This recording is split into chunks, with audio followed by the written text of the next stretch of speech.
இயேசு கிறிஸ்துவ நாமத்தினால் அழைக்கப்பட்ட சகோதர சகோதரிகள் அனைவருக்கும் மாலை வணக்கத்தை தெரிவித்துக்கொண்டு இன்றைக்கான காணொளிக்கு நம்ம போலாங்கோ.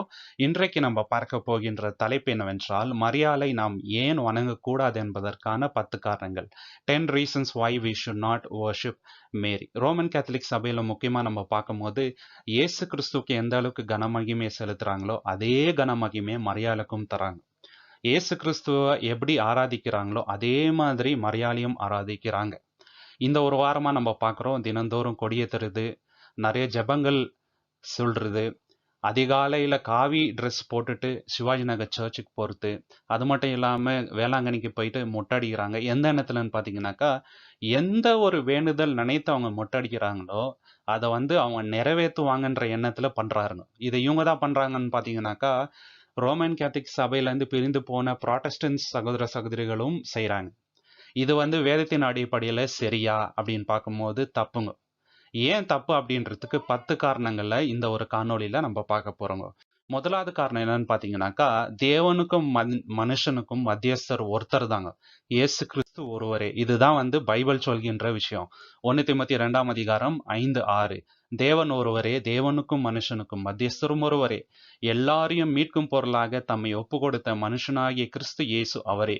இதற்குரிய சாட்சி ஏற்ற காலங்களிலே விளங்குகிறது. பாத்தீங்களா, தேவனுக்கும் மனுஷனுக்கும் மத்தியஸ்தர் இயேசு கிறிஸ்து ஒருவரே, வேற யாருமே கிடையாதுங்க. ஆனா இவங்க என்ன பண்றாருங்க, மரியாதை தேவனுக்கும் மனுஷனுக்கும் நடுவுல வச்சிட்டாருங்க. அது ரொம்ப ரொம்ப தவறு. தேவன் இயேசு கிறிஸ்துவை தான் மத்தியஸ்தரா வைத்திருக்கிறாரு. இயேசு கிறிஸ்து இல்லாம நமக்கு ஜீவன் கிடையாதுங்க. அவர் மட்டும் தான் மத்தியஸ்தர். அந்த இடத்துக்கு வேற யாராலையும் வரவே முடியாதுங்க. அப்படி பண்றோம்னாக்கா அது ரொம்ப குருட்டுத்தனமான ஒரு நம்பிக்கையா இருக்கும். அதுதான் ஜனங்கள் பண்ணிட்டு இருக்கிறாங்க. ஆனா நம்ம அப்படி இருக்கக்கூடாதுங்க. எபிரேயர் 7ஆம் அதிகாரம் 25ல, மேலும் தமது மூலமாய் தேவனிடத்தில் சேருகிறவர்களுக்காக வேண்டுதல் செய்யும்படிக்கு அவர் எப்பொழுதும் உயிரோடு இருக்கிறவர்களால் அவர்களை முற்றும் முடிய ரட்சிக்க வல்லவராய் இருக்கிறார். பாத்தீங்களா, அவர் எப்போதுமே நமக்காக வேண்டுதல் செஞ்சு கொண்டே இருக்கிறார் தேவனிடத்துல. இன்னைக்கும் நம்ம உயிரோடு இருக்கிறோம்னாக்கா நமக்காக வேண்டுதல் செய்யும்படி தேவன் ஏற்படுத்தி இருக்கிறவர் இயேசு கிறிஸ்து, நம்மளுடைய ரட்சகர். எப்போதுமே பாவம் தெரியாம பண்ணிட்டாரு, மன்னிச்சிடுங்க தேவனே, ஒரு வாய்ப்பு அவங்களுக்கு தாங்க, நீங்க இரக்கமுள்ளவர் தேவனே, அவங்கள மன்னிச்சிடுங்கன்ட்டு நமக்காக வேண்டுதல் செய்பவர் இவர், வேற யாருமே கிடையாதுங்க. மாதா அந்த இடத்துல இல்லைங்க, இயேசு கிறிஸ்து மட்டும்தான் இருக்கிறாரு.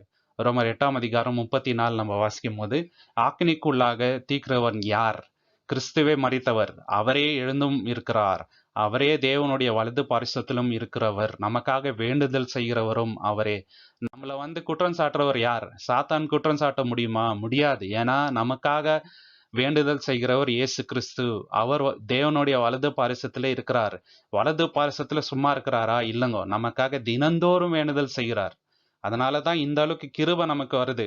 அதனால்தான் நம்ம உயிரோட இருக்கிறோம். அதனால்தான் எந்த ஒரு ஆபத்தும் நமக்கு வரல. ஏன்னா இயேசு நமக்காக வேண்டுதல் செய்கிறார். வேற யாரும் இல்லைங்க, அவர் தான் மத்தியஸ்தர், அவர் தான் நமக்கு எல்லாமே. அவர்னால தான் நமக்கு ஜீவன், அவர்னால தான் நமக்கு மன்னிப்பு, அவர்னால தான் நமக்கு இரக்கம் வருது, அவர் தான் நமக்கு எல்லாமே. வேற யாரும் இல்லை. அந்த இடத்துல வேற யாரையும் நம்ம நிரப்ப முடியாதுங்க. அப்படி பண்ணாக்கா ரொம்ப ரொம்ப தவறு. 1 யோவான் 2:1ல, என் பிள்ளைகளே, நீங்கள் பாவம் செய்யாதபடிக்கு இவைகளை உங்களுக்கு எழுதுகிறேன்.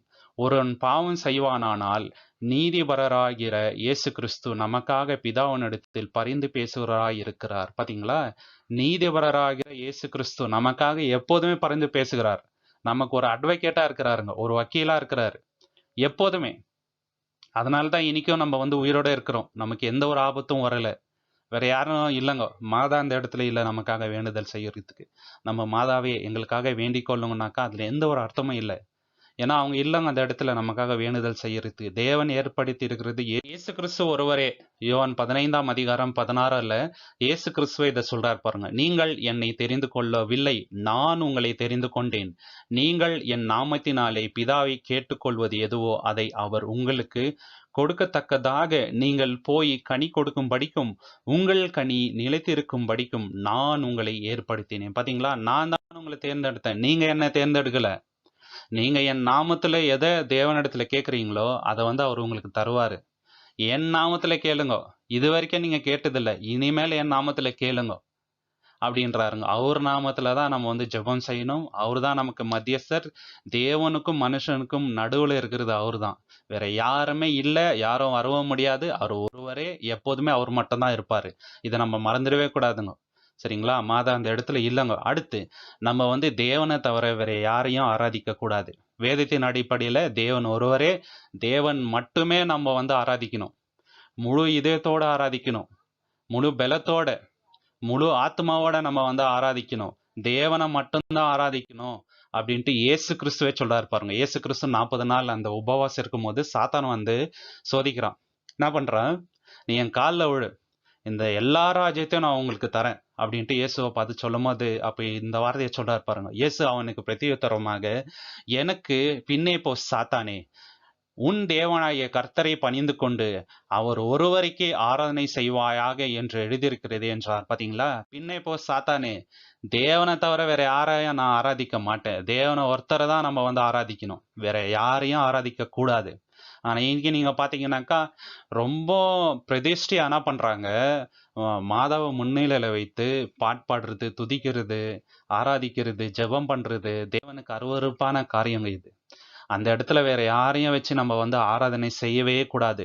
உபாகமம் 6ஆம் அதிகாரம் 13ல கூட நம்ம பார்க்கிறோம். இது நியாயப்பிரமாணம் கொடுக்கும்போது தேவன் சொல்றாருங்க, உன் தேவனாகிய கர்த்தருக்கு பயந்து அவருக்கே ஆராதனை செய்து அவருடைய நாமத்தை கொண்டே ஆணையிடுவாயாக. பாத்தீங்களா? அவருக்கே நீ ஆராதனை செய்யணும், வேற யாரையும் கிடையாது. நானே தேவன், எனக்கு வர வேண்டிய ஆராதனை எனக்கு மட்டும்தான் வரணும், வேற யாருக்கும் போகக்கூடாது. அப்படி பண்ணா அது துரோகம் இல்லைங்களா? நம்ம வந்து அப்பா அம்மாவுக்கு கொடுக்குற கனத்தை வேற யாருக்கும் தர முடியாது, அவங்களுக்கு மட்டும் தான் தர முடியும். அதே மாதிரி நம்மளுடைய அப்பாவாகிய பிதாவாகிய தேவனுக்கு தர வேண்டிய ஆராதனை அவர் மட்டும் தான் நம்ம செலுத்த முடியுங்க. வெளிப்படுத்தல் 19:10 என்ன நடக்குதுன்னு பாத்தீங்கன்னா, ஒரு தேவதூதர் இருக்கிறாரு. அந்த தேவதூதர் காலில் யோவான் ஸ்நானகர் உந்துறாருங்க. அதுக்கு அந்த தேவதூதர் சொல்றாரு, என் காலில் ஏன்பா விழுற? நானும் உன்ன மாதிரி ஒரு வேலைக்காரன் தான். நீ போயிட்டு தேவனை ஆராதி, அதுதான் முக்கியம்ன்றார் பாருங்க. அப்பொழுது அவனை வணங்கும்படி அவனுடைய பாதத்திலே விழுந்தேன். அவன் என்னை நோக்கி, இப்படி செய்யாதபடிக்கு பார், உன்னோடும் இயேசுவை குறித்து சாட்சியிட சகோதரோட கூட நானும் ஒரு ஊழியக்காரன். தேவனினை தொழுது கொள். இயேசுவை பற்றின சாட்சி தீர்க்கதரிசனத்தின் ஆவியாய் இருக்கிறது என்றான். பாத்தீங்களா? என்னை ஏன் தொழுது கொள்ற? என் காலில் ஏன் விடுற? நானும் உன்ன மாதிரி ஒரு வேலைக்காரன் தான், உடன் ஊழியக்காரன் நானு. என் காலில் நீ விழுந்தா என்ன அர்த்தம்? தேவனை போய் தொழுது கொள், அதான் ரொம்ப முக்கியன்றாருங்க. ஸோ அடுத்த ரீசன் ஏன் வந்து நம்ம மாதாவை ஆராதிக்க கூடாதுனாக்கா, அவங்களும் ஒரு சீஷருங்க. அவங்க கடவுள் கிடையாது, அவங்க வந்து மத்தியஸ்தர் இல்லை. சரிங்களா? அவங்களுக்கு ஸ்பெஷலான ஒரு பவர் கிடையாதுங்க. அவங்க வந்து ஒரு சீஷர். எப்படி நம்ம சொல்றோம்னாக்கா பாருங்க, அப்போஸ்தலர் 1ஆம் அதிகாரம் 14வது வசனத்துல, அங்கே இவர்கள் எல்லோரும் ஸ்திரீகளோடும் இயேசுவின் தாயாகிய மரியாளோடும் அவருடைய சகோதரரு கூட ஒருமனப்பட்டு ஜெபத்திலும் வேண்டுதலத்திலும் தரித்திருந்தார்கள். இப்போ 100 மேல் வீட்டு அறையில இருக்கிறாருங்க. அவங்க கூட மரியாளும் இருக்கிறாங்க. அவங்களும் வந்து விசுவாசி தான். அவங்க வந்து ஒரு சுப்பீரியரான பவர் அவங்களுக்கு இல்லைங்க. அவங்க ஒரு தீர்க்கதரிசி அல்ல. இவங்களோட அவங்க வந்து மேலானவங்க கிடையாதுங்க. அவங்களும் இவங்க கூட ஒருத்தர் தான். இப்படிதான் வந்து அவங்க இருந்தாங்களே தவிர, அவங்க ஒரு கடவுள் கிடையாது, அவங்க மத்தியஸ்தர் கிடையாது. அவங்களுக்குன்னு ஒரு முக்கியத்துவம் வந்து தேவன் கொடுக்கலங்க. எல்லாரும் கூட இவங்களும் ஒருத்தரா தான் இருந்தாங்க. இவங்களும் ஒரு விசுவாசி தாங்க. மற்றவங்க போல இவங்களும் ஒரு விசுவாசியா தான் இருந்தாங்க. இயேசு கிறிஸ்துவோட தாயின்றதுக்காக இவங்களுக்கு ஒரு ஸ்பெஷலான கௌரவமும் ஒரு இடத்தையும் அவங்க தரல. எல்லார் போலும் இவங்களும் ஒருமனப்பட்டு அவங்களோட கூட தேவனை ஆராதனை செய்தாங்க. அப்போஸ்தலர் 2:42 நம்ம வாசிக்கும் பொழுது, அவர்கள் அப்போஸ்தலருடைய உபதேசத்திலும் அந்யோன்யத்திலும் அப்பம் பிக்குதத்திலும் ஜெபம் பண்ணுதலிலும் உறுதியாய் தரித்திருந்தார்கள். யாரு தரித்திருந்தது அப்படின்னு பார்க்கும்பொழுது, அந்த 120 பேர் இருந்தாங்க பாருங்க. அவங்க, அதுக்கப்புறம் 3000 பேரு, இவங்க எல்லாரும் சேர்ந்து இதுல வந்து தரித்திருந்தாங்க. அப்போஸ்தலருடைய உபதேசம், அப்புறம் அப்பம் பிக்குதல், அப்புறம் ஜெபம், இதுல வந்து மரியாளும் ஒருத்தருங்க. இதை வந்து நம்ம மறந்துடக்கூடாது. அவங்களும் எல்லாரும் போல இயேசு கிறிஸ்துவ பின்பற்றினவங்க தான். சரிங்களா? அவங்க வந்து ஸ்பெஷலான ஒரு இடத்த வந்து தேவன் அவங்களுக்கு தரலங்க. அடுத்து மரியாளும் நம்ம போல ஒரு பாவி தான். நம்ம அவங்கள வந்து ஆராதிக்க முடியாதுங்க. நம்ம அவங்கள துதிக்க முடியாது. நம்ம வந்து அவங்க கிட்ட வேண்டுதல் செய்ய முடியாது. ஏன்னா அவங்களும் ஒரு பாவியா இருப்பதனால். ஏன்னா ஆதாமுக்குள் பிறந்த எல்லோருமே பாவிகள் தான். ரோமர் 3:23ல எல்லோரும் பாவம் செய்து தேவ மகிமையற்றவர்கள் ஆனார்கள். பாத்தீங்களா? எல்லோரும் பாவம் செய்தாங்க. ஏகமா ஆதாம்ல இருந்து எல்லாருமே. பாவம் செய்யாத ஒரே மனிதன் யாருனாக்கா இயேசு கிறிஸ்து ஒருத்தர் தான் மனுக்குலத்திலேயே. வேற யாருமே வந்து பாவம் செய்யாம இல்லைங்க. மரியாள் உட்பட. மரியாளுக்காகவும் இயேசு கிறிஸ்து மரித்தார். இதுதான் உண்மை. பிரசங்கி 7ஆம் அதிகாரம் 20வது வசனத்துல, ஒரு பாவமும் செய்யாமல் நன்மையே செய்யத்தக்க நீதிமான் பூமியில் ஒருவனும் இல்லை. பாத்தீங்களா? நன்மையே செய்த மனிதன் ஒருத்தனுமே இல்லைங்க. ஏதாவது ஒரு விதத்துல பாவம் செய்திருப்பார். மரியாளும் ஏதாவது ஒரு பாவம் செஞ்சிருப்பாங்க. இல்லைனாக்கா வேத வசனம் பொய்யாயிடுங்க. ஏன்னா பாவம் இல்லாத மனுஷன் யாருமே இல்லைன்ட்டு பைபிள் சொல்லுதுங்க. அப்ப இவங்க பாவம் செய்யலைனாக்கா வேத வசனம் பொய்யாயிடும். தேவன் வந்து பொய்யர் ஆயிடுவாரு. எல்லாரும் பாவத்துல இருந்த மனிதர்கள் தான். அவங்களுக்காக தான் இயேசு கிறிஸ்து பிறந்தார். ஏசாயா 64:6 நம்ம வாசிக்கும் பொழுது, நாங்கள் அனைவரும் தீட்டானவர்கள் போல இருக்கிறோம். எங்களுடைய நீதி எல்லாம் அழுக்கான கந்தை போல இருக்கிறது. நாங்கள் அனைவரும் இலையை போல் உதிர்ந்து போகிறோம். எங்கள் அக்கிரமங்கள் காற்றை போல் எங்களை அடித்து கொண்டு போகிறது. பாத்தீங்களா? எங்க நீதி எல்லாமே அழுக்கான கந்தை. நாங்க வந்து அழுக்கான கந்தைகள் எங்களோட நீதி அப்படின்ட்டு சொல்றாரு. அதுதாங்க உண்மை. யாருமே நீதிமான் இல்லை தேவனோட கண்ணோட்டத்துல, இயேசு கிறிஸ்துவ தவிர. ரோமர் 5:12 நம்ம வாசிக்கும் பொழுது, இப்படியாக ஒரே மனுஷனால பாவமும் பாவத்தினால மரணமும் உலகத்திலே பிரவேசித்தது போலவும் எல்லா மனுஷரும் பாவம் செய்தபடியால் மரணம் எல்லாருக்கும் வந்தது போலவும் இதுவும் ஆயிற்று. பாத்தீங்களா? ஒரே மனுஷன் ஆதாமுக்குள்ள எல்லோரும் பாவி ஆயிட்டாங்க. இதுல மாதாவும் ஒரு ஆளுங்க, சரிங்களா? அவங்களும் அடக்கம். அவங்க மட்டும் இல்ல, எல்லாருமே ஆதாமுக்குள் பிறந்தவங்க எல்லாருமே பாவிகள் தான். அதனால தான் இயேசு கிறிஸ்து வந்து ஒரு ஆணும் பெண்ணும் சேர்ந்து பிறக்கிற குழந்தையா அவர் வந்து பிறக்கல. பரிசுத்த ஆவியினால பிறந்து வந்தார். அதனால தான் அவர் நமக்கு வந்து ஒரு மீட்கும் பொருளை கொடுக்க முடிஞ்சிச்சு. அவரும் வந்து எல்லாரும் போல பிறந்திருந்தா நம்மள வந்து அவர் மீட்க முடியாது. இதை நம்ம நல்லா உணர்ந்து கொள்ள வேண்டுங்க. மரியாளும் பாவிதான், எல்லாருமே பாவிதான். இந்த உலகத்துல பிறந்தவங்க எல்லாருமே பாவிதாங்க, இயேசு கிறிஸ்துவை தவிர. 1 பேதுரு 2:22 பாருங்க. அவர் பாவம் செய்யவில்லை, அவருடைய வாயிலே வஞ்சனை காணவும் படவும் இல்லை. பாத்தீங்களா? ஒரு பொய் சொல்லல, சரிங்களா? எந்த ஒரு பாவமும் அவர் செய்யலைங்க. பரிசுத்தமா வாழ்ந்தவர் இவர் ஒருவரே. அதனால்தான் நமக்கு அவர் மீட்கும் பொருளை கொடுக்க முடிஞ்சிச்சு. நம்மளுக்காக ஜீவபலியா அவர் வந்து ஏன் மரித்தார்னாக்கா இதுதான் காரணம். ஒரு பாவமும் அவர் செய்யல. யோவான் 1:29 நம்ம பார்க்கும்போது இயேசு கிறிஸ்துவன் யோவான் ஸ்நானகர் பார்க்கறாருங்க. வருத்த பார்க்கும்போது இந்த வார்த்தையை சொல்றாரு. என்ன சொல்றாரு? மறுநாளிலே யோவான் இயேசுவை தன்னிடத்தில் வர கண்டு, இதோ உலகத்தின் பாவத்தை சுமத்து தீர்க்கிற தேவ ஆட்டுக்குட்டி என்று சொன்னாரு. பாத்தீங்களா? பாவத்தை இவர் தான் சுமக்க போறாரு. இவர் தேவ ஆட்டுக்குட்டி. ஏன்னா ஒரு பாவமும் செய்யாதவர் இவரு. உலகத்தின் பாவத்தை இவர் தான் சுமக்க போறாரு. உலகத்தின் பாவம் நமது மரியாளோட பாவமும் சேர்த்துதான். அவங்களும் உலகத்துல ஒரு அங்கம் தாங்க. அவங்கள நம்ம செப்பரேட்டா எடுக்க முடியாது. எல்லாருமே சரி, ஆபிரகாம், ஈசாக்கு, யாக்கோபு எல்லாருமே பாவிகள் தான். அவங்க எல்லாருக்காகவும் தான் இயேசு கிறிஸ்து மரித்ததுங்க. யாரும் நீதிமான் கிடையாது. எல்லாருக்காகவும் ஆதாமுக்குள்ள யாரெல்லாம் பிறந்து வந்தாங்களோ இவங்க எல்லாருக்காகவும் இயேசு கிறிஸ்து மரித்தார். இதுதான் நிதர்சனமான உண்மை. அதனால்தான் அவரை வந்து உலக ரட்சகர் அப்படின்ட்டு நம்ம சொல்றோம். அந்த உலகம் நம்மது, அதுல மரியாளும் அடக்கம், எல்லாருமே அடக்கம். 1 கொரிந்தியர் 15:22 ஆதாமுக்குள் எல்லோரும் மரிகிறது போல கிறிஸ்துவுக்குள் எல்லோரும் உயிர்ப்பிக்கப்படுவார்கள். பாத்தீங்களா? ஆதாமுக்குள் எல்லாருக்கும் மரணம். ஆதாமுக்குள் யாரெல்லாம் பிறந்திருக்கிறாங்களோ எல்லாருமே சாவுறாங்க. ஏன்னா எல்லாருமே பாவிகள். ஒரு கட்டத்துல பாவம் செய்யாம யாருமே இல்லை. பாவம் இல்லாத மனிதரே கிடையாது. என்கிட்ட பாவம் இல்லைன்னு யாராவது சொன்னாக்கா அவர் வந்து பொய்யர் அப்படின்ட்டு தான் பைபிள் சொல்லுது. இந்த மாதிரி மரியாளும் ஒரு பாவிதான். அவருக்காகவும் இயேசு கிறிஸ்து மரித்தார். இதுதான் நிதர்சனமான உண்மை. மரியாள் கிட்ட நம்ம ஜெபம் பண்ண முடியாதுங்க. அவங்க கடவுள் கிடையாது, மத்தியஸ்தரும் அல்ல. அவங்க யாருமே, அவங்க வந்து நம்மளுக்காக எதுவுமே பண்ண முடியாதுங்க. அதுதான் வந்து நிதர்சனமான உண்மை. அடுத்து விக்கிரக ஆராதனைய தேவன் வந்து அருவருக்கிறாருங்க. வெறுக்கல, அருவருக்கிறார். அருவருப்பு தேவனுக்கு அது. தேவன் ரொம்ப வெறுக்கின்ற காரியம். ஏன்னா தேவனோட இடத்துல வேற ஒருத்தரை நம்ம வச்சு பார்க்கிறது தேவனுக்கு பிடிக்காத ஒரு காரியம். நியாயப்பிரமாணத்தை கொடுக்கும்போது 2வது கட்டளையாவே இதுதான் சொல்றாரு. யாத்திராகமம் 20:4-5 நம்ம வாசிக்கும் பொழுது, மேலே வானத்திலும் கீழே பூமியிலும் பூமியின் கீழ் தண்ணீரிலும் உண்டாயிருக்கிறவருக்கு ஒப்பான ஒரு சொருபை ஆகிலும் யாதொரு விக்கிரத்தை ஆகிலும் நீ உனக்கு உண்டாக்க வேண்டாம். நீ அவைகளை நமஸ்கரிக்கவும் சேவிக்கவும் வேண்டாம். உன் தேவனாகிய கர்த்தராயிருக்கிற நான் எரிச்சலுள்ள தேவனாயிருந்து என்னை பகைக்கிறவர்கள் குறித்து பிதாக்களுடைய அக்கிரமத்தை பிள்ளைகளிடத்தில் 3ஆம் 4ஆம் தலைமுறை மற்றும் விசாரிக்கிறவாயிருக்கிறேன். பாத்தீங்களா?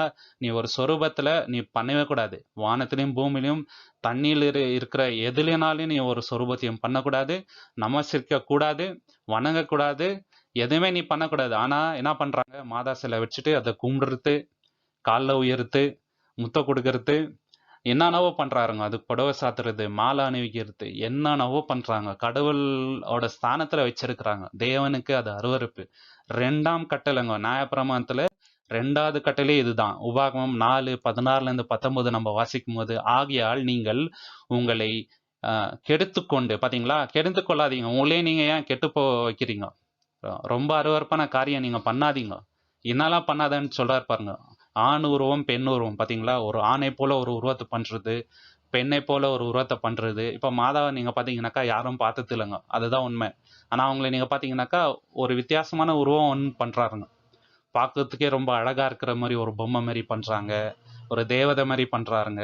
அவங்க தலையில நட்சத்திரம் இருக்கிற மாதிரி பண்றாருங்க, நிலா மேல நின்றுட்டு இருக்கிற மாதிரி பண்றாருங்க, வித்தியாசமா பண்றாருங்க. பார்க்கும் போதே நம்மளுக்கே ஒரு அழகா இருக்கிற ஒரு தோற்றம் தெரியுது. அந்த மாதிரி எல்லாம் நீ பண்ணாதன்றார்.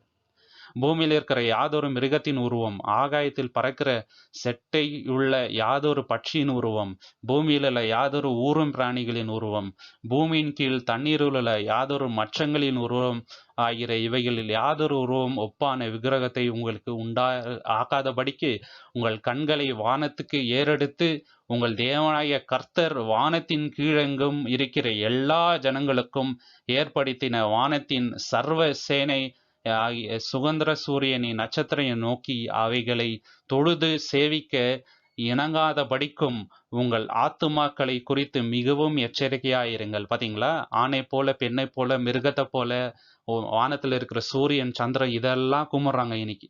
நீ இதெல்லாம் பண்ணக்கூடாதுன்னு தேவன் கட்டளையிடுறாருங்க. இதெல்லாம் நீ செய்யக்கூடாது, அருவருப்பான காரியம். ஆனா அதை தான் இன்னைக்கு ஜனங்கள் செய்யறாங்க.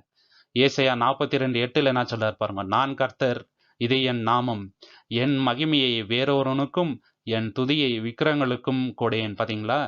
நான் தான் கர்த்தர், என்னை தவிர வேற யாரும் இல்லை. என்னோட மகிமையை நான் வேற யாருக்கும் தரமாட்டேன்.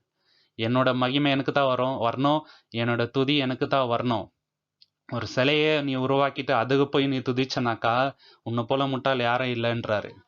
சரிங்களா? அது ரொம்ப முட்டாள்தனமான காரியம், தேவனுக்கு அருவருப்பான காரியம். அது தேவனுக்கு ரொம்ப பிடிக்காத காரியம். அது தேவனுக்கு கோரதான காரியம் அதுங்க. அந்த மாதிரி காரியம் நம்ம செய்யக்கூடாது. அடுத்த விஷயம், ஏன் மாதாவை நம்ம ஆராதிக்க கூடாதுனாக்கா, அவங்களே என்ன சொல்றாங்கனாக்கா அவங்கள பத்தி, நான் தேவனுடைய அடிமைன்றாருங்க. நான் தேவனுடைய அடிமை, நான் மத்தியஸ்தரும் அல்ல, நான் தேவனும் அல்ல, நான் யாரும் கிடையாது உங்களுக்கு. நான் தேவனுடைய அடிமை. நாளைக்கு நம்ம இயேசு கிறிஸ்து 2வது வரைக்கும் வந்துட்ட பிறகு இதே தான் சொல்லுவாங்க, என்ன போய் நீங்க கடவுளா கும்பிட்டீங்களே, நான் தேவனுக்கு அடிமையா தான் இருந்தேன், தேவனுடைய சித்தம் என் வாழ்க்கையில நடக்கட்டும்னு நான் விரும்பினேன், என்ன நீங்க கும்பிடணுன்ற எண்ணம் உங்களுக்கு எப்படி வந்துச்சுன்னு கேட்பாங்க. லூக்கா 1:38 அதற்கு மரியாள், இதோ நான் ஆண்டவருக்கு அடிமை, உம்முடைய வார்த்தையின்படி எனக்கு ஆகக் கடவது என்றாள். அப்பொழுது தேவதூதன் அவள் இடத்திலிருந்து போய்விட்டார். பாத்தீங்களா? நான் ஆண்டவனுக்கு அடிமை, வேற யாரே இல்லை. நான் ஒரு அடிமை தேவனுக்கு. தேவன் இதுதான் என் வாழ்க்கையில நடக்கணும்னு விரும்புறாரா? நடக்கட்டும். எனக்கு குழந்தை பிறக்கணும்ட்டு தேவனோட சித்தமா இருக்குதா? பிறக்கட்டும். நான் அதுக்கு இணங்குறேன். நான் தேவனுடைய அடிமை. இதுதான் அவங்க சொல்றாங்க. ஆனா ஜனங்க அவங்களை எப்படி கும்பிடுறாங்க? ஒரு கடவுளுக்கு ஒப்பா கும்பிடுறாருங்க. ரொம்ப தப்பு. அடுத்து இயேசு கிறிஸ்து ஒரு இடத்துல கூட மரியாதை ரொம்ப உயர்த்தி பேசினதோ இல்ல அவங்களுக்கு மற்றவங்கள பார்க்கலாம் அவங்களுக்கு ஒரு ஸ்பெஷலான இடத்த கொடுத்ததோ இல்லை.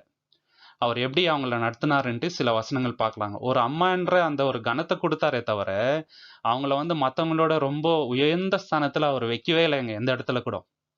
சரிங்களா? தேவனுக்கு ஒப்பா கூட அவங்கள வைக்கல. தேவனுக்கு கொடுக்க வேண்டிய மகிமை அவர் கொடுத்தாரு. ஆனா மரியாளுக்கு ரொம்ப ஸ்பெஷலான இடத்த அவர் தரல. எல்லாரும் அவங்களுக்கு மரியாதை கொடுக்கணும்ட்டு அவர் விரும்பல. மாறாக அவர் எப்படி அவங்கள வந்து நடத்தினாரு. இயேசு கிறிஸ்து எப்படி இருந்தாருன்ட்டு நம்ம பார்க்கணும். மத்தேயு 12:46 50 நம்ம வாசிக்கலாங்க. இப்படி அவர் ஜனங்களோடே பேசுகையில் அவருடைய தாயாரும் சகோதரரும் அவரிடத்தில் பேச வேண்டும் என்று வெளியே நின்றார்கள். அப்பொழுது ஒருவன் அவரை நோக்கி, உம்முடைய தாயாரும் உம்முடைய சகோதரரும் உம்மோடே பேச வேண்டும் என்று வெளியே நிற்கிறார்கள் என்றான். பாத்தீங்களா, அவர் ஊழியம் செஞ்சுட்டு இருக்கிறாரு. அப்போ மாதாவும் அவங்க சகோதரர்களும் வந்து அங்க நின்னுட்டு இருக்கிறாங்க இவரை பார்க்கறதுக்கு. அப்போ ஒருத்தர் சொல்றாரு, உங்களை பார்க்கறதுக்கு உங்க தாயாரும் சகோதரரும் வந்திருக்கிறாங்க அப்படின்னும் போது, தம்மிடத்தில் இப்படி சொன்னவனுக்கு அவர் பிரதியுத்தரமாக, என் தாயார் யார், என் சகோதரர் யார் என்று சொல்லி தம்முடைய கையை தமது சீஷர்களுக்கு நேரே நீட்டி, இதோ என் தாயும் என் சகோதரரும் இவர்களே, பரலோகத்தில் இருக்கிற என் பிதாவின் சித்தத்தின்படி செய்கிறவன் எவனோ அவனே எனக்கு சகோதரனும் சகோதரரையும் தாயுமாய் இருக்கிறார்கள் என்றார்கள். பாத்தீங்களா, என்ன சொல்றாரு? யார் எனக்கு தாய், யார் எனக்கு சகோதரன்? கையை எப்படி நீட்டி சொல்றாரு, என் அப்பாவோட சித்தத்தை யார் செய்யறாரோ அவர் தான் எனக்கு தாய், அவர் தான் எனக்கு சகோதரன், அவர் தான் எனக்கு சகோதரி, வேற யாரும் இல்லை அப்படின்றாருங்க. அவங்களுக்கு வந்து ஒரு ஸ்பெஷலான ஒரு கனமகிமையை கொடுக்கல பாருங்க. அவங்க முன்னாடி சொல்லியிருக்கலாம், அவங்க தான் எங்க தாய், நீங்க அவங்கள கும்பிடணும், அவங்களுக்கு நீங்க மரியாதை செலுத்தணும், அவங்க இல்லைன்னா நான் வந்திருக்கவே முடியாது அப்படின்ட்டு சொல்ல. மாறாக என்ன சொல்றாரு, என்னோட அப்பாவோட சித்தத்தை யார் செய்யறாரோ அவர் தான் எனக்கு தாய், அவர் தான் எனக்கு சகோதரன், அவர் தான் எனக்கு சகோதரி அப்படின்ட்டு சொல்றாருங்க. இன்னொரு இடத்துல பாருங்க, லூக்கா 11:27-28 அவர் இவைகளை சொல்லுகையில் ஜனக்கூட்டத்திலிருந்து ஒரு ஸ்திரீ அவரை நோக்கி, உம்மை சுமந்து கர்ப்பமும் நீர் பாலுண்ட முளைகளும் பாக்கியம் உள்ளவைகள் என்று சத்தமிட்டு சொன்னாள். பாத்தீங்களா, அவர் வந்து ஊழியம் செய்யும் போது ஒரு ஸ்திரீ சொல்றாங்க, உம்மை சுமந்த கர்ப்பமும் நீர் பாலுண்ட முளையிலும் பாக்கியம் உள்ளவைகள் அப்படின்ட்டு சொல்லும் போது இவரு என்ன சொல்றாரு பாருங்க. அதற்கு அவர், அப்படியானாலும் தேவனுடைய வார்த்தையை கேட்டு அதை காத்து கொள்கிறவர்களே அதிக பாக்கியவான்கள் என்றார். பாத்தீங்களா, அது வந்து பாக்கியம் இல்ல, எங்க அப்பாவோட வார்த்தைய வந்து கேட்டுட்டு அதன் பிரகாரம் நடக்கிறாங்க பாருங்க, அவங்க தான் பாக்கியம் உள்ளவர் அப்படின்றாரு. சரிங்களா, அவங்க அம்மாவை வந்து உயர்த்தல அவர் எங்குமே. இந்த உலகத்துல இருக்கிற எல்லா ஸ்திரீகளும் பார்க்கணும், இவங்க ரொம்ப உயர்ந்தவங்க, நீங்க அவங்களுக்கு மரியாதை கொடுக்கணும்னு அவர் சொல்லல. அவர் என்ன சொல்றாரு, எங்க அப்பாவோட சித்தத்தின்படி யார் நடக்கிறாங்க இந்த உலகத்துல அவங்க தான் பாக்கியவான்கள் அப்படின்ட்டு சொல்றாரு. வேற எந்த பெரிய பாக்கியமும் இல்லை. இயேசு கிறிஸ்து அவங்க வயிற்றுல பிறந்தது ரொம்ப ஸ்பெஷலான விஷயம் தாங்க, அதனால அவங்க ரொம்ப உயர்ந்தவங்கன்ட்டு இல்லைங்க. தேவனுடைய சித்தத்தின்படி யார் நடக்கிறாங்க பாருங்களோ அவங்க வந்து ரொம்ப ரொம்ப பாக்கியவான்கள்ன்றாரு இயேசுவே. இதை நம்ம மறந்துடக்கூடாது. யோவான் 2:3-5 இங்க காண ஒரு கல்யாணத்துக்கு போறாங்க. அங்க திராட்சை ரசம் தீந்தி போயிடுது. அப்போ மரியாதை வந்து இயேசு கிறிஸ்து கிட்ட சொல்றாருங்க. அப்போ இயேசு என்ன சொல்றாரு பாருங்க, திராட்சை ரசம் குறையப்பட்ட போது இயேசுவின் தாய் அவரை நோக்கி, அவர்களுக்கு திராட்சை ரசம் இல்லை என்றால். அதற்கு இயேசு, ஸ்திரீயே உனக்கும் எனக்கும் என்ன? பாத்தீங்களா, ஸ்திரீயே உனக்கும் எனக்கும் என்ன, என் வேலை இன்னும் வரவில்லை என்றார். பாத்தீங்களா, உனக்கும் எனக்கு என்ன, என்கிட்ட ஏன் வந்து பேசுறீங்க, என்னோட வேலை ஒன்றும் வரலையே அப்படின்னா என்ன அர்த்தம்னாக்கா, நீங்க சொல்றதுனால நான் அற்புத அடையாளம் பண்ண முடியாது, நான் எதுவும் செய்ய முடியாது. எங்க அப்பா எனக்கு உத்தரவு கொடுக்கணும், அப்பதான் நான் எதை வேணாலும் செய்வேன். எங்க அப்பா என்கிட்ட கேட்கணும், சொல்லணும், நீ இதை பண்ணுனா நான் பண்ணுவேன். வேற யார் பேச்சும் நான் கேட்கறதுக்கு இந்த உலகத்துல வரல. எங்க அப்பாவோட சித்தம் என்னவோ அதுதான் நான் செய்வேன் அப்படின்றாருங்க. பாத்தீங்களா, இதுதான் ரொம்ப முக்கியங்க. அவர் அவங்க அம்மா சொல்றாங்கன்றதுனால இம்மிடியேட்டா போய் அந்த அற்புதத்தை வந்து நிகழ்த்தல. தேவனுடைய அந்த வேலைக்கு காத்துட்டு இருக்கிறாரு. அவங்க அப்பா சொன்னவனே போய் செய்யறாருங்க. இதுதான் இயேசு கிறிஸ்துவோட இது. அவருடைய தாய் வேலைக்காரரை நோக்கி அவர் உங்களுக்கு என்ன சொல்கிறாரோ அதன்படி செய்யுங்கள் என்றார். பாத்தீங்களா, இதை கேட்டவுடனே மரியாதை என்ன பண்றாங்கனாக்கா, இமிடியேட்டா அந்த டீச்சர்கிட்ட போயிட்டு அவர் என்ன சொல்றாரோ அதன்படி செய்யுங்கன்றாரு. பாத்தீங்களா, இந்த இடத்துல அவங்களுக்கு கொடுத்து வச்சிருக்கிற முக்கியத்துவம் இவ்வளவுதான். இயேசு கிறிஸ்துவோட வாழ்க்கையில அவங்களுக்கு ஒரு பிரதான ஸ்தானமோ அவங்களுக்கு ஒரு மரியாதையோ, இன்னைக்கு நீங்க பாத்தீங்கன்னாக்கா பாஸ்டரோட ஒய்ஃப்க்கு ரொம்ப மரியாதை கொடுப்பாங்க, பாஸ்டர் அம்மா அப்படின்ட்டு. பாஸ்டரோட பசங்களுக்கு ரொம்ப மரியாதை இந்த காலத்துல. ஆனா இயேசு கிறிஸ்துவோட தாயாருக்கே அவர் அந்த ஒரு நிலையில தான் வச்சிட்டு இருக்கிறாருங்க. ரொம்ப பெரிய மரியாதை, ரொம்ப பெரிய கனம் எல்லாம் அவங்களுக்கு வந்து ஸ்பெஷலான ஒரு ட்ரீட்மெண்ட் கொடுக்கல. இதை நம்ம வந்து கூர்ந்து கவனிச்சா நம்மளுக்கு நல்லாவே தெரியும். ஓகேங்களா, சோ என்ன நம்ம பாக்குறோம்னாக்கா, இயேசு கிறிஸ்து வந்து மரியாள் அவங்களோட தாயின்றதுக்காக அவங்கள ரொம்ப பெரிதான ஸ்தானத்துல வைத்து அவங்கள எல்லாரும் முன்னாடியே கனம் பண்றதோ இல்ல அவங்களுக்கு ஒரு தனிய செப்பரேட்டான ஒரு இடத்த கொடுத்ததோ ஒரே இடத்துல கூட நம்ம பார்க்க முடியாது. ஓகே, அடுத்து நீங்க பார்க்கும்பொழுது இயேசு கிறிஸ்துவோட நாமத்துல மட்டும்தான் ரட்சிப்பு, வேற எந்த நாமத்திலையும் ரட்சிப்பு கிடையாதுங்க. மாதாவோட நாமத்துல நமக்கு ரட்சிப்பு கிடையாது. அவங்க கிட்ட வேணும்னா எந்த ஒரு பிரயோஜனமும் இல்லை. ஏன்னா அவங்க கடவுள் கிடையாது, மத்தியஸ்தரும் இல்லை, எந்த ஒரு பிரயோஜனமும் கிடையாதுங்க. வேஸ்ட் தான், டைம் தான் வேஸ்ட், வேற ஒன்றும் இல்லைங்க. ஆனா இயேசு கிறிஸ்துவின் நாமத்துல மட்டும்தான் ரட்சிப்பு உண்டு. ரோமர் 10:9 என்னவென்றால், கர்த்தராகிய இயேசுவை நீ உன் வாயிலே அறிக்கையிட்டு தேவன் அவரை மரித்தோரிலிருந்து எழுப்பினார் என்று உன் இதயத்திலே விசுவாசித்தால் ரட்சிக்கப்படுவாய். பாத்தீங்களா? இயேசு கிறிஸ்து தான் ரட்சகர்.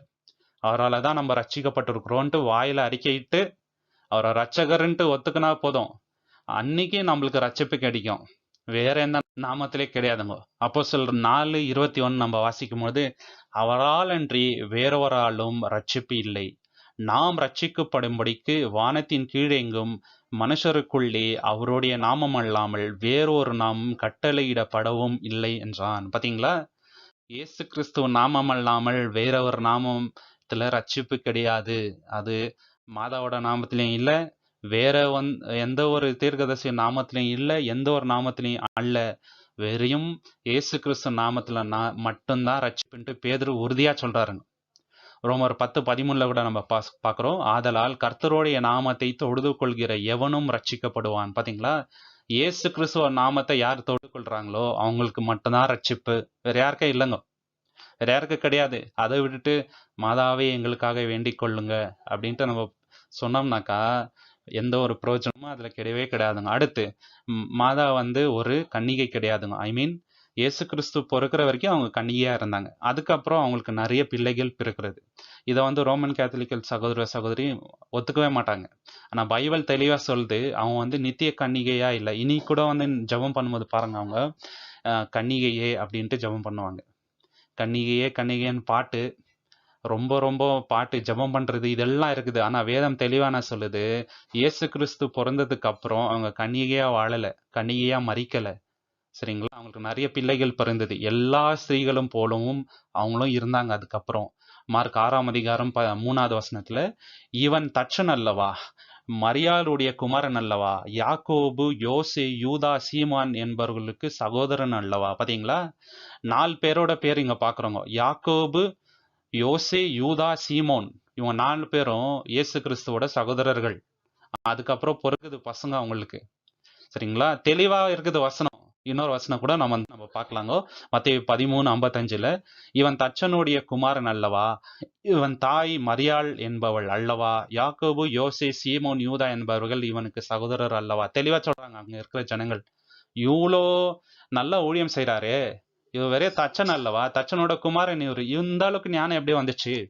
மரியாள் இவங்களோட தாயாரு, 4 சகோதரர் இவங்களுக்கு இருக்கிறாங்க, எப்படி இவங்களுக்கு இந்த அளவுக்கு இது ஞானம் வந்துச்சு? சகோதரி கூட இருக்கிறாங்களே இவருக்கு அப்படின்ட்டு சொல்றாங்க. சகோதரர்கள் மட்டும் இல்லைங்க, சகோதரி கூட இருந்தாங்க அவருக்கு.